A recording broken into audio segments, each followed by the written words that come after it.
I was looking for a better way of life because in Mexico, supposedly it's a land of opportunity, but that's a lie.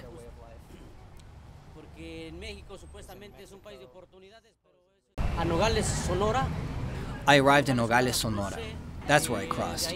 We started to walk until a milepost 42 on the highway from Nogales to Phoenix. I walked about 23 miles through the desert, and it's rough terrain, full of spines, rocks, ravines, hills. You have to climb up, climb down. The situation is more difficult, and I'm older now. Even the work that I do here is harder now. It's work for young people. It's physical labor, and it's hard biking back and forth, back and forth.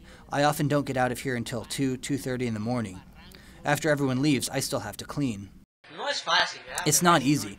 It's a question of putting yourself out there and not wasting the money that you earn. The money that one earns is not just for you. People depend on it. For example, I have 2 daughters in Mexico. They're big now, 22 and 23 years old.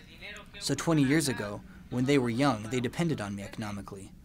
In Mexico, one earns on average a minimum wage of $4 or $5 a day. And here, you come and you earn $50 a day. You spend half of it and you can save $25.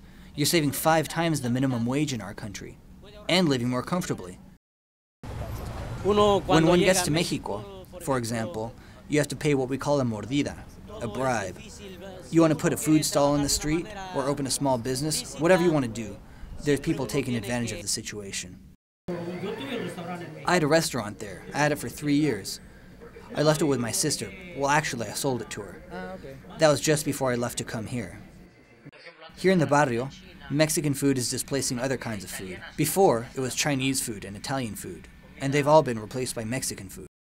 If I go back to Mexico, it's going to be to settle down and make a life for myself there. I wouldn't come back after that.